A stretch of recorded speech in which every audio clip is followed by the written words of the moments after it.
Hello everyone and welcome. My name is Heidi and I'm so excited to have you with me for another daily discovery with FCMoD. Did you know on August 18th, 2020, we celebrate the 100th year anniversary of the 19th Amendment? That's a big deal! But what is the 19th Amendment and why does it matter? Today we're going to unpack 7 things you need to know about the 19th Amendment. Number 1. What even is the 19th Amendment, you might be wondering? That's a good place to start. The 19th Amendment to the United States Constitution granted women the right to vote. It was ratified on August 18th, 1920, 100 years ago. Before that, for over 100 years, most women were not allowed to vote in any election in the United States. Number 2. You called this the 19th Amendment? What even is an amendment? That's a good question. We're talking about an amendment to the United States Constitution. The Constitution is a document that lays out how our government works and what kinds of things it's allowed to do. When it was approved in 1788, Americans knew that it would probably need changes or additions, so they gave us a way to do that: amendments.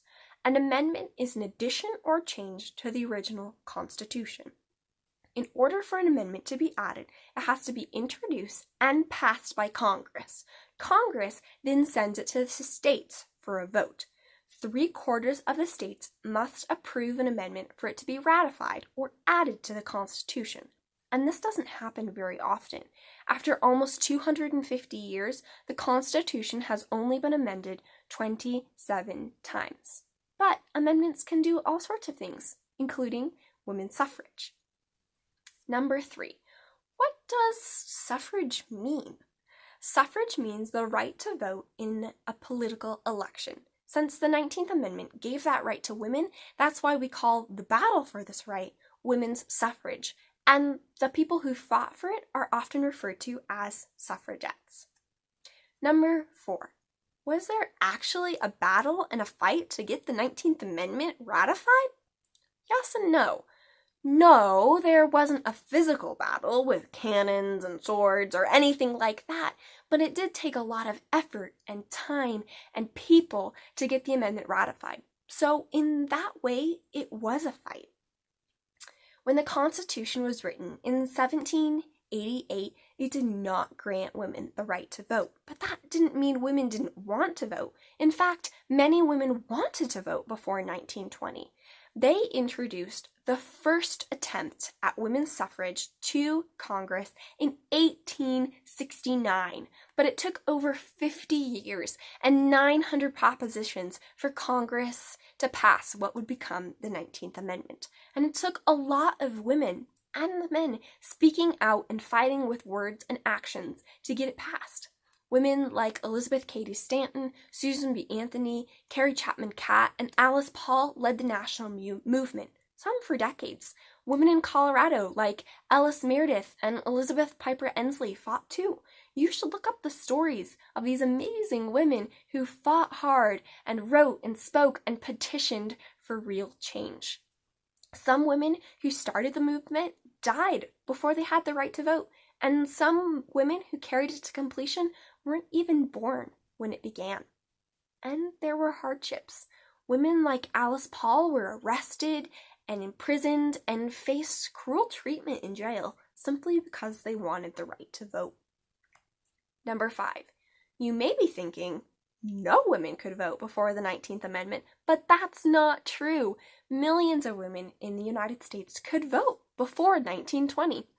Wyoming gave women the right to vote in 1869 while it was still a territory.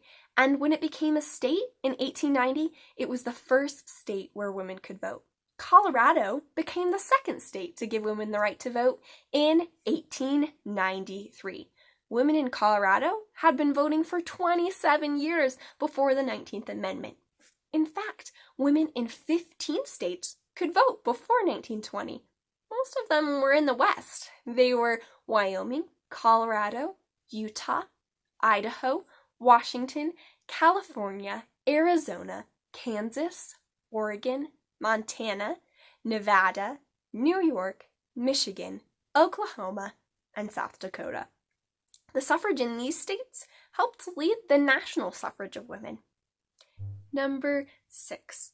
While the 19th Amendment granted women the right to vote, this didn't mean all women could vote.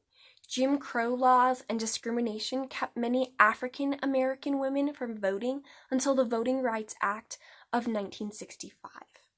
Native Americans were not allowed to become full U.S. citizens, a requirement for voting, and therefore kept from voting until the Indian Citizenship Act was passed in 1924. State by state, they still had to fight for their right to vote into the 1960s. Many Asian American women were also kept from becoming citizens and from voting until the Immigration Act of 1952. Language barriers kept and still keep many women from exercising their right to vote. While we celebrate the 19th Amendment, it's important to remember that that was not the end of the battle. Number 7. Here's a last fact.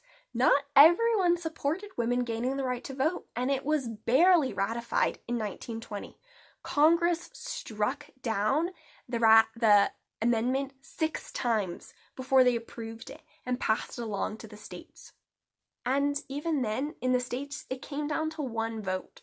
Remember how 3/4 of the states have to approve an amendment before it's ratified? Well, in 1920, that meant 36 of the then 48 states had to support it. By March 1920, we only needed 1 more state to be able to ratify the 19th Amendment, but it took until August when Tennessee finally agreed. And even there, the state was so divided that it came down to 1 vote in the Tennessee General Assembly to approve the 19th Amendment. Crazy! This August, we're celebrating the 19th Amendment and women's suffrage, and we're learning more about the stories of women who inspire us to speak up, speak out, and fight for good change. You can learn more about some of their stories through our other daily discoveries at fcmod.org/blog, and you can join us for other programs at fcmod.org/programs. Thanks for joining me today as we learned about the 19th Amendment. I'll see you next time.